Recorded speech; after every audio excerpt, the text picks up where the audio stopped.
All right, good morning, good afternoon. Professor Barry here. This is the start of the term, SOC 201. Yeah, wish you a successful term. I'm here to help support you in the ways that I can. Always feel free to reach out to me. These videos are put together just kind of cover the main ideas, perspectives that are coming out of the chapters that we're working on.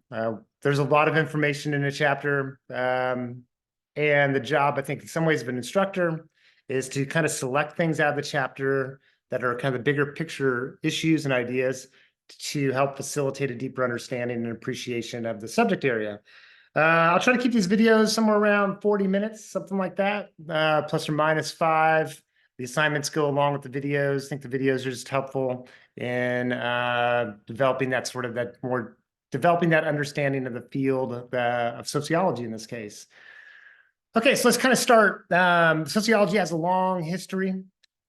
Don't need to go into all that history, but Ibn Khaldun is identified sometimes as one of the early social scientists, sociologists, late 1300s, 1400s, Egypt, philosopher, sociologist, demographer studying populations. Yeah, and then I don't know, there's different time periods of development of the field of sociology. There's like those roots in the Middle Ages. Fast forward a little bit to modernity. That's in the book a little bit talking about modernity. But we're talking about, let's say, the 1800s. A lot of theorists, Karl Marx, Emil Durkheim, early 1900s, Max Weber, all these different foundational core sociological thought.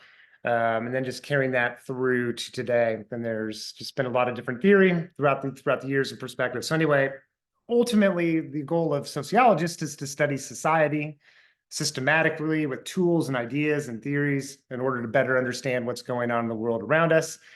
And part of trying to understand the world around us is so we can be in a better position to actually address issues and needs that are going on within the community. So for example, the unhoused, there's a lot of different reasons that are more social reasons that are these macro level that are built in institutions and structures and society. So things like income inequality and how that's structured in society, or the way that wages have not kept up with inflation over the last 20, 30, 40 years, lack of representation for workers in the workplace, issues of affordable housing, access to medical care, mental health care, domestic violence, a lot of different issues that are very macro level. So already we're kind of getting into sociology. We're kind of less concerned about the individual. It's not that we're not concerned, but we're studying like that macro level structures, institutions, and culture, look for patterns. So how many individuals who are unhoused and what regions of the country, how has that changed over time? What are the needs within that community? So looking at it sort of not at the individual level, but more at a pattern level, kind of what as somebody who studies health and disease, it's a similar model, but we're applying it to the social world. Then we can get into what's called the micro level, kind of get more to the individual level, think about the ways in which people think and understand about being homeless or being unhoused, the language itself, moving from homelessness to unhoused, or having different language systems to address the populations who's experiencing being unhoused, although they may have a place that they call home. So there's, it's looking at language, meaning, identity, like that's that more micro level kind of perspective. So part of, I think the sociology, this would be true of a lot of subject areas, but I think sociology, like the authors of the text talk about this idea of the beginner's mind. I think the story of the parable of the two fish are swimming along in the river. The bigger fish, an older fish, comes swimming by and says to the two younger fish, how's the water? And the fish say, what's water? They're so used to swimming in the water, right, that they don't even notice that they're in the water anymore. It's all around them, but they don't recognize it. And so part of the beginner's mind is to be more conscious and more aware of the world around us. Sometimes that requires us suspending our own values a little bit, and our own beliefs, our own thoughts of how things we think they might be, and just kind of let me kind of approach that with fresh eyes and see the social world through a new lens. Suzuki, who a Eastern philosopher, sort of uses a Buddhist perspective. If your mind is empty, it's always ready for anything. It's open for anything. In the beginner's mind, there are many possibilities, but in the expert's mind, there are few, right? So if we have already determined like we are the expert, we know we're not open for new information, new perspective, and new ideas. And I think this becomes really important in certain classes, sociology, one of them, because we may come into the world with a lot of these preconceived notions, or don't come into the world, but we've learned certain ways of thinking that make it difficult for us to achieve a beginner's mind. So if we look at like explanations for income inequality and explanations for poverty, we may already have our own ideas about that. It may not be based on a lot of research and empirical investigation and deeper understanding, but it's something that we picked up on. So it's like, okay, step back, take a beginner's mind, think through this particular topic through some fresh eyes. So sometimes we fill the cup, fill our mind up with culture, socialization, all these different factors. Like we're just growing, we're in the water, right? We're learning, but we're learning things that we don't even know we're learning. And then we come approach a topic like that, like poverty, and we already have these sort of preconceived notions about these kind of things, or these notions we've developed about these things. So stepping back from that and having a beginner's mind. And, you could look at, poverty, individuals who have a lot of wealth. I mean, there's some of that too, like I think a lot of people who can have real strong opinions about a particular population of people without really having any evidence, engaging in the research, part of what they've learned through their own social networks, what we've been exposed to. And so we all have there's a value and a benefit of achieving the beginner's mind. I think it's difficult because of that cultural and social influences. We may not even be aware of our blind spots. I think there may be, I don't know, like our social groups that we belong to may encourage certain ways of thinking. So if we try to take a beginner's mind, it may rub up against belief systems or ideas within our social group itself. So it can be difficult to achieve it because we have to be aware first. We have to spend the time and the attention, and we need to be supported in making that work happen. And the importance of it is that we can achieve a better understanding of what's going on in the social world, and then we can be in a better position to actually address things that are going on in the social world. One concept I think is kind of related to this is the idea of the strange and the familiar. This taking the familiar, the everyday life, and that we take for granted. It's the water. It's so normal. So let's make it strange. Let's kind of ask questions about it. Let's kind of think about it in different ways. Have a sense of wonderment about that social world. And this could be at the nation level, could be at a regional level, state, any different area that we become influenced by all these different things in our environment. And we just sort of like the world around us, it's the water we swim in. We don't recognize the history behind it, the uniqueness of it, because it's so normal to us. So here's a couple different examples, starting in the right here, airline stewardesses back in the 1950s. Think about the history and development of commercial flight. In this particular image here I'm trying to get at is that during that time period, it was only women, single women, could be airline stewardesses. They had to be single, never married, and they were let go or fired at a certain age. Like these were conditions for employment back in the 1950s. During that, and it's probably all the way through the 1960s. But during that time period, it was so normal to people that for a lot of people, they didn't question that. It was so familiar, right? But it's really, we look back at that, and this is the benefit of having stepping back from history and looking in the rearview mirror, is we have a greater ability to be objective and look back and go, wow, that was really interesting. Like what was going on that was shaping the way in which hiring practices were happening, and all these factors that went into the hiring of stewardesses. And this, the development of the commercial airlines as well, is kind of interesting. The next one over, this is called hostile architecture that kind of emerged in a lot of city landscapes or communities to prevent people from loitering or from people from utilizing public spaces for sitting and other things like that. I mean, it may be ubiquitous, it may be around us. There's a story behind that. So being aware of that, in this case, the physical environment, when did we start doing that, or other countries do this? Like, how did we get into this kind of space where we're using architecture to prevent it from public use? This is kind of just a sign, like you're looking at, I think, more conversations about gender inclusive bathrooms for a long time, is just the male, female, this sort of, representation in terms of of the restroom so familiar, but yet kind of ask questions about, like how do we sort of think about signage and the way that the symbolic world works and where do those symbols come from?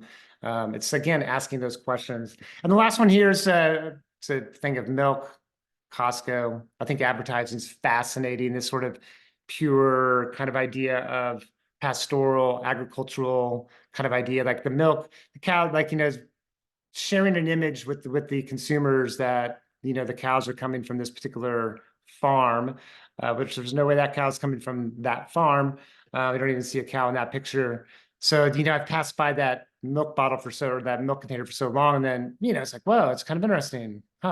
That's the beginner's mind, strange and familiar kind of example. So here's just something to think about. An example, another example is a member of the dominant group in terms of race, social class. My experience of whiteness has been largely invisible for a certain part of my life. I think the more I got into academic work and more I got to work in social work, the more I kind of recognized my whiteness and my identity and my experience around being white. But for a long time, without investigating or trying to understand it, my reality, my opportunities, the way I've experienced the world, it stays invisible.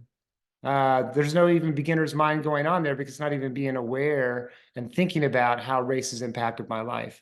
So the value of understanding something like that, of like, or, my racial identity or person's racial identity, is help us to understand ourselves and our own journey, and also to understand the journey and experience of others, right? If it's more that, in my case, to understand white privilege, I can understand how other people may experience privilege or maybe experience disadvantage.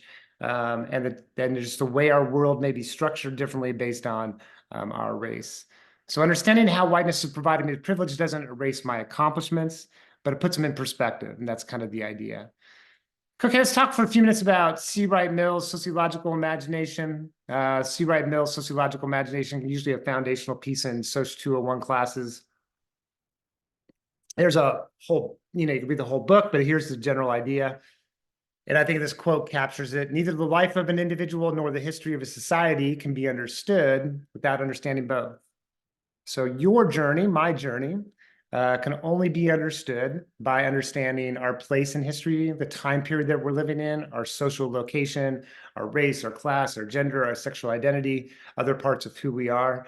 Like, that's what we need to know to be able to understand ourselves and to understand others. So Mills is writing this in the 1950s, 1960s. I think it came out in 1959. Yeah, 1959. And it was a time period post-World War II, a time period where there was a fairly decent amount of complacency. People weren't as engaged. The middle-class community was not engaged in a lot of examining social issues in society. There was, the civil rights movement is moving during the late 1950s, the March on Washington, 1963. There was labor, there's labor activity going on as far as union activity. There was more voices for the gay and lesbian community at that time period. Things were getting starting, but Mills was writing like a time period where there wasn't a lot going on of addressing larger social issues and social problems. So he was trying to help encourage that, to develop a sociological imagination. So one of the things is our biography and history are linked. To be able to understand that, the more we understand history, our culture, the more we can understand our own experience and that of others. And that's helpful to develop empathy and understanding, so that we avoid doing things that are actually harmful to people and community and that are helpful, right? And then Mills makes this sort of statement about private troubles versus public issues. And I think this is another way of capturing the sociological imagination. He uses the example of 10,000, if one person is unemployed, it's a private trouble, right? That person's experiencing unemployment. If 10,000 people are unemployed, it's no longer a private trouble, it's a public issue. So it's not something that it's individually experienced, but it's also a larger social issue going on that's influencing that. You can look at mental health, suicide rates in the United States or wherever it might be. It's a private trouble for sure, but it's also a public issue. So to address this kind of problem that we have, or this problem, this difficulty, this challenge, we can't just deal with the individual. We have to talk about structure and society itself. And that can be really challenging, right? Especially in a culture that tends to favor the individual. And there's a lot of reasons why sometimes we don't go to the structural level. But we won't go into that now and go into that later. But he was encouraging, Mills is encouraging looking at public issues. Mass shooting, one of the problems when there's a mass shooting and people start to identify that person had a mental health, had a mental illness or a mental health problem, that's too much of a private trouble analysis. And that analysis is problematic for a lot of reasons. It's a public issue. You look at mass shootings, the rates of mass shootings in the United States over time across nations. Who are the age demographics, the race, class, background, gender? There's a lot of things. It's demonstrating it's a public issue. It's not just kind of like the bad individual or the individual who's ill. It's society, things that are going on there. So it moves us to addressing the structural conditions themselves. So different examples present. About 7% of dental hygienists in the United States are male. So it's begs the question of, what are social forces that are going on that are influencing occupational choice? United States has 5% of the world's population, but of the incarcerated population, we have 25% of the incarcerated population in the world. What's going on in culture and society that's helping to drive that and shape that?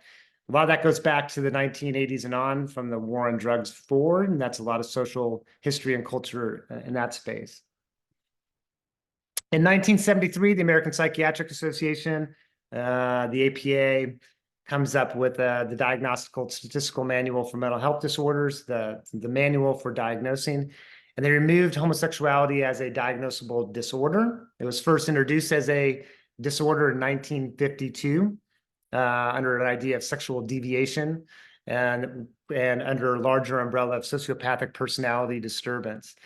So I think that's just trying to demonstrate here that to be aware, kind of going back to beginner's mind, right? This could have been so in culture at that time period that a lot of people just assumed that these categories and these ideas were, objective, or that were just they were inevitable, they were natural. But it started realizing these are creations. Humans are creating these categories. Scientists created these categories. They're very dehumanizing, these categories. There's a lot of social issues and problems that are associated with the creation of these categories. There's a lot of issues of power and inequality in this space. So, developing a sociological imagination is helping us to be aware of how some of these things might be happening, and then to think through things with more, be aware of the water that we're surrounded by. And then thinking about the world's happiest countries, it's the Nordic countries, and why are they so happy? Something's going on at that structural level. It's not just the individual level. So let's talk about this concept. We'll probably talk about it a couple times during the course of terms called self-determination. There's a handout in the weekly folder, the module on self-determination. I encourage you to look at it. Gives you some description in more detail. But basically, the idea is there's a relationship between the individual and society. That if we go to that story, we could tell about that the individual made it out of that water, that fish made it out and jumped into that, swam into, or flew into the other jar. Kind of think about economic inequality or economic movement. We tell that story that people, if they just worked really hard, they could get into that other bowl. Well, that just goes too much on the individual, not thinking about the relationship between the individual and society itself. So the fish may have, they learned a lot of things, maybe to be able to do the things they needed to do in order to get out of that bowl into another bowl. If we go to the individual motivation alone, we're missing the opportunity to recognize everything that's going on in the bowl and how everything that's going on in the environment around us may shape and influence certain individuals to get out of that bowl into another bowl. And then I started having playing around with this metaphor a little bit, think about, well, maybe there's different bowls for different fish. Maybe there's different water for different fish, different peers that are around that particular fish that influence that fish behavior. Maybe the distance between the bowls are different, so how far that fish has to go between one and another. All these different kind of things. Sometimes when that one fish flies out and goes to the other bowl, then we see it as a token sometimes, like Okay, so that fish made it out there for every other fish can make it out too. Again, that goes too much to the individual level. And self-determination is looking at the relationship between individuals and society. So we have agency, we have decision-making power. So that's the self part. So we make a decision, but we also make a decision in a context. So we have social environment, cultural environment, historical environment that's shaping what choices are available to us that may be influencing the peers that we're around. Our social networks may influence the choices that we make, whether because they may support or not support certain decisions. Things like our class background, race, other parts of who we are in our journey and experience may influence, what choices that are available to us and the motivations for making certain choices. So it's people within environment. So I don't know, different examples. We provide this one here. Teeth filing in Indonesia as a cultural practice. For the United States, other countries as well, straight white teeth. We engage in how we take care of our mouth or our teeth. There's a lot of culture and social things that are going on in that particular space. We're making that decision, but we're making that decision within an environment, and we're thinking about our teeth maybe in different ways based on those social, cultural environment context. Okay, so that's the idea there. And hopefully you can make a connection between all those kind of concepts: beginner's mind, strange familiar, see right mills, and then self-determination. They're kind of like get us to think about the individual and society journey experience and why we do that. All right, let's kind of walk through the theories. We've got 4 main theories. Let's kind of walk through all of them. They kind of give you a general background over these theories. There's a lot of information out there in terms of videos. If you're ever interested for more information, Crash Course in Sociology is one. There's a lot of different resources for getting more information about these theories. We'll start off with the macro level ones. So functionalism, it's a macro level looking at institutions and structures. Emile Durkheim, French theorist, he helped establish sociology as a discipline, academic discipline. So there's a lot of usually like Durkheim's talking about as like the real innovator for the field of sociology, helping to get it established as an academic discipline. And there's a lot of stuff that he did to help accomplish that. So the examination of, from a functionalist viewpoint, looking at systems, social systems are like biological systems. It's like biological systems have laws and properties, things that happen within that ecosystem model. If I go back here, society is like an ecosystem, similar to what a biologist may look at that natural world, sociologists are looking at the social world. So society has all these different components, these parts: the government, the economy, criminal justice system, healthcare, education, family, leisure. All these parts are working to help create a stable society. Institutions and practices, they emerge. Society is a problem-solving entity. Things come up to address particular needs and problems within a particular group or particular nation. So we developed mandatory education in the United States in the 1800s as a response to urbanization, industrialization, criticism of kids working in labor, and the need for an educated workforce. So society is a problem-solving entity. We create institutions to help address particular problems. There's a lot of focus now on mental health more than before, and try to figure out how do we take care of the needs of the mental health within the community itself. The problem is being identified, so society is responding to needs within the community itself. So very macro level. If something is present in society, it has to have a function, or if it's present in societies across time, it has a function or a purpose. Like looking at sports, we'll talk about sports as having a function, right? It serves a lot of different functions in society: belonging and connection, recreation, entertainment, bringing people together, feeling part of a community. A lot of things happen through sports. Dysfunctions are part of all systems, like in the natural world, biological world, nothing is perfect. Dysfunctions can serve an actual beneficial purpose, and it's a way for a system to actually respond to dysfunction as a way to build strength as a community or to make sure problems are being taken care of. One concept that Durkheim talked about is the concept of anomie, normlessness, sudden change. When things change really fast, it creates really difficult situation for institutions and for people. And it takes a while for society to rebalance itself. Just think about that like a natural system, right? There's climate change, and the natural system, natural world's trying to respond to climate change. So is the social system too. Economic systems are being disrupted. Um, Industries are being impacted. My people are being impacted to live in more coastal communities. I mean, there's a lot of stuff going on, and we're trying to figure out how to address that. We're going to need to address climate change going forward. Anomie, sudden change creates kind of like this disruption within the system.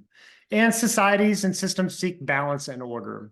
So from a functionalist perspective, the goal is to understand society, its impact on people. The idea from a functionalist perspective, the society is built upon a value consensus. So we have the Constitution, we have laws. These are viewed as through a consensus model. Conflict theory is going to have a little bit different viewpoint, but the importance from a functionalist viewpoint, the importance of an agreed upon set of values. It's not universal agreement, but we have a general agreement. For example, equal opportunity for everyone, no discrimination based on various different categories. Like these are core values that help to create a smooth, stable social order.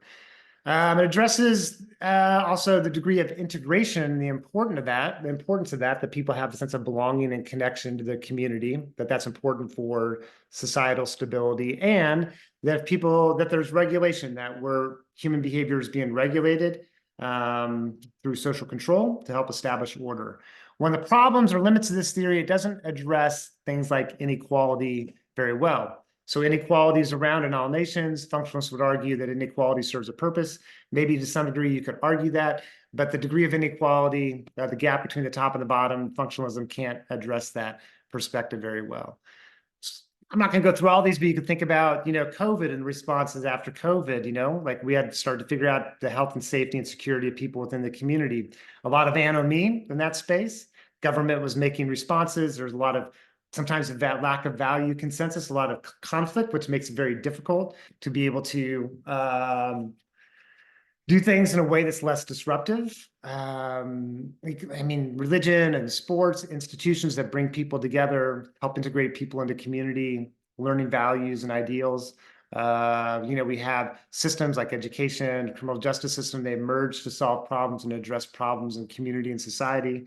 We look at things like homicide rates, suicide rates. We're looking at patterns. We're looking at things that are going on within society itself that are influencing particular behavior. So very macro level, structural level things. Conflict theory takes us to a little bit different place. This is Karl Marx. He's our conflict Marxist theorist who's very critical of capitalism and its impact on people. And what Marx did is looked at, he was a political economist. He was a philosopher. He was been appropriated into sociology and anthropology, but he was a philosopher and a political scientist more than anything. And he's looked at, one of his bodies of work is looking at basically the development of human communities through time. So it's this historical analysis of how were humans organized as communities and how did that change over time, and how did that impact the human experience? That's kind of the general idea of a Marxist perspective. Very critical of capitalism because viewed that capitalism creates a lot of challenges, problems, hardships, and it's a way of organizing society that tends to funnel resources and power to a select group of people at the consequence of workers and others. So he's very critical of capitalism. This is a theory that addresses inequalities. In Marx's time, it was class inequalities, but more contemporarily, talk about race inequalities around gender and sexual orientation and identity. So this is a theory that we're going to start to look at issues of inequalities and power. And it's a model that's used to advocate for greater social equity, social justice, for more democratic society. Marx's argument is that we need to move from a place of false consciousness, that people get socialized into the world, the water, in a way that they develop a false sense of awareness about why things are the way that they are. If I go back to that fishbowl, if we live in a culture and environment that tells us, man, that fish made it out, every other fish can make it out too. It's a lot of false consciousness. It's too much of an individual level, and that prevents us from looking at all those structural things that are going on that might influence or shape the way that income inequalities are happening in society. Society is not based on a consensus, like a functionalist viewpoint, but rather coercion. So values in society represent ruling class interests, represent the interests of those in power. We get socialized into those values and ideas. We get coerced into them. We don't have maybe an opportunity to really support other values and other ideas because we're not being provided them because it doesn't serve ruling class interest. For example, we don't have, universal healthcare as a system. A lot of other countries, developed countries, capitalist nations have universal healthcare. We don't. From a Marxist viewpoint, we're being coerced into this model that we are lacking choice in terms of having that as a model of healthcare delivery, and that because it serves economic and political interest. There's been applications of this theory to other areas, to race, to gender, to sexual orientation as well. So it's kind of branches of this theory moving in different directions. And then we get into the more micro level, symbolic interactionism, focused on language, symbols, meaning, self-concept, our own identity, our perceptions, the way we approach thinking about the world, socialization, learning. I think one model to think about symbolic interactionism is stimulus, interpretation, and response. So response is our behavior. There's the stimulus, something happens, but before that something happens, then we respond. It's our interpretation. So the focus is on interpretation. It's our interpretation that drives how we respond. If I go back to people who are unhoused or the homeless or economic inequality, it's our interpretation of why people are experiencing poverty that influences the response. The stimulus is there's people in poverty. Interpretation is the way we think about it, and then the response that shapes the response. So the key thing here from a symbolic interactionist is that what is the story we tell? What are our perceptions about about ourselves, about others, and pay attention to be aware of that, because it's the interpretation that's driving kind of how we respond. Meanings come out of context: historical, cultural, social, the social groups we belong to, the institutions that we're around, all that kind of stuff. We use the example here of immigration, the language that we use, illegal, undocumented, unauthorized. That language takes us to different viewpoints and perspectives and ideas, different perceptions, different meanings that can impact people's identities in different way. And this short video here, I probably should provide the URL, but it's looking at Native American or sports mascots that have appropriated Native American culture in terms of representation. And that's what this editorial cartoon's kind of trying to address in some sort of way, that this became the water that we swam in for so long. That was like mascots for the Cleveland Indians. And this editorial cartoonist is establishing and trying to communicate that we wouldn't do this to other racial groups. This one is a problem as well. It's dehumanizing, devaluing, but it's been so accepted within culture and society itself for so many people yeah. And then also people's perceptions, their meaning of that are going to change based on their social group. All right, last couple things. So Weberian theory. Weber's interested, our theorist, in rationalization within society, development of bureaucracy, but also a little bit of an individualist perspective, this idea of understanding from an actor's point of view, so developing empathy and understanding. But he's really our kind of key theorist when we think about the development of modern day society, science, technology, increased rationalization, modernization. Weber had kind of like a little bit of like saw the pros and cons, so to speak, recognized that societies are going to become more rational, more modern, using advanced technologies. He saw that as being able to, in part, take care of human needs at a larger level, but also as having some detrimental impact on humans as well. That we get into this iron cage of rationality, is what he called it, and we get so focused on rationality that it gets dehumanizing. Sometimes we're getting more efficient, but we're not thinking about humanity.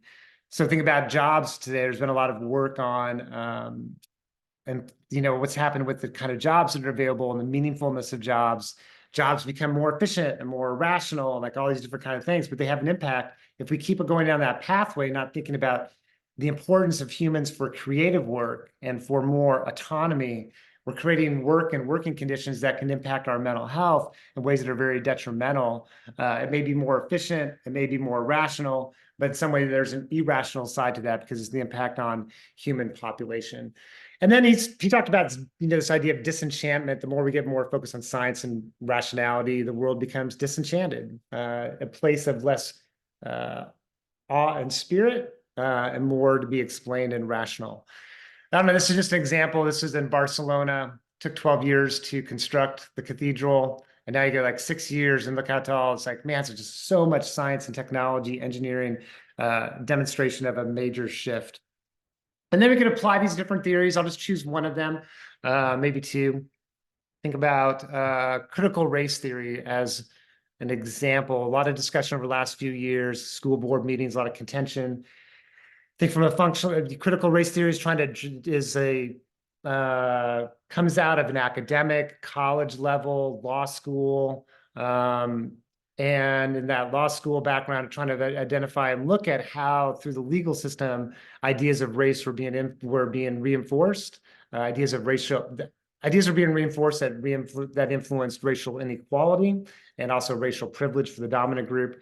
So, I mean, it's more of a college level law school application of its emergence. There was conversation last 5 years or more on critical race theory in education in the high school, maybe even middle school. And I would say from a functionalist viewpoint that there's a value consensus that's being worked out. All right, this would be what is the curriculum? What should we be talking about in terms of race history in the United States? Coming together, figure out what the value consensus is. This would be more of a functionalist perspective. The role of education is there to inform, help people become more responsible and engaged citizens, be aware of the past. Like these are all important functions of education. So that's kind of one, and then there's a little bit of anomie. You could say anomie, there's like some change going on. Maybe it's a new curriculum. There's some critique of that I'll provide to you, but maybe there's something going on. Maybe it's post COVID and whatever, maybe something, created a disruption. Things got unsettled, a lot of contention for a period of time. Things will resettle again. It's kind of like a functionalist, more of a functionalist view. Conflict theory view is going to look at the critical race theory and say, okay, so there's a lot of claims that are being made that critical race theory is being taught in high school, middle school. Those claims are are kind of problematic. There's claims that are being made, but not a lot of substance to support them. So what's going on in that space from a conflict theory perspective that the white majority, maybe a certain class, are raising their voices at school board meetings because they feel threatened for different reasons, economically, along race lines. That this is a vehicle or a way, it's a political kind of a thing more than anything. It's a left versus right kind of thing. That it's very distracting to actually addressing what we need to come together as more of a collective nation and society. So that Marxist perspective, conflict theory perspective would be looking at the conversation about critical race theory and addressing where power and inequality is operating in this space. And then thinking about another one when seeing like some of these videos of school board meetings and some parents coming to school board meetings and raising a voice to school board members about their concerns about critical race theory. It's great that any parent has the ability to be able to go to school board meeting and talk about concerns they have. That's like an important part of being a member of a community. At least some of the images and videos I saw as parents very aggressive in terms of verbally aggressive, saying things to school board members that were very inflammatory.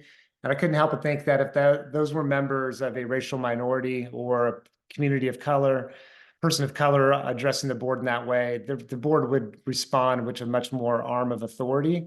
And so there's even like some inequities in that space. And then like thinking about from an interactionist perspective that we all develop an idea about critical race theory, or maybe we don't even have an idea about critical race theory. It's just based on our social location, experience, understanding. How we respond to the idea of critical race theory all depends on our interpretation. All right, that's a lot. You go through all these different examples. Not going to go do that. The chapter covers research methods. There's a process of research methods going from observation, doing some background research, developing your own hypothesis, conducting a study, reporting on the study, and then go back to step one. There's a method, and sociology has that Method, we have different design research methods. Very rarely do sociologists use experimental designs. It's too hard to do in the sociology. You can do it in the natural sciences more, do it in the field of psychology more. It's hard to do that. Looking at poverty, it's going to be hard to do experimental design. But interviews, surveys, being immersed in a community itself, like ethnography or participant observation, using existing data, oftentimes, emerging social network analysis using advanced computer technology to do these sort of network analysis about to understand social issues. So you can think about, I don't know, which method would you use, like thinking about immigration or experiences of transgender use or psilocybin use. I mean, you could probably think about the value and utility of some of these different methods. There are pros and cons with each of these different methods. I think it's called triangulation of methods. If you use multiple methods, understand looking at a particular problem or an issue, a research question can help you achieve better understanding by approaching it with multiple methods. Here's just a couple different books. I won't talk about them, but a couple different books about, they're using different methods and approaches to understanding things that are going on in the social world. And then finally, if you're interested in sociology, I think about, man, what do I do with this though? There's a lot of different applications. It's a great part of a social science, liberal studies kind of program, but there's also very specific applications too. Sometimes people go into public policy. There used to be a public sociology. There still are, but it used to be more identified and branded back in the 70s and 80s. But now it's like moved, I think, more in terms of just public policy level. Something to consider. I don't know, law background, law school, working in mental health, human services, social services, and then just general application in everyday life for sure. So that is that. I hope, yeah, as I said before, I'm here to support you through your journey throughout the course. If you ever have any questions, let me know. Have a beautiful, amazing day, and catch you next time.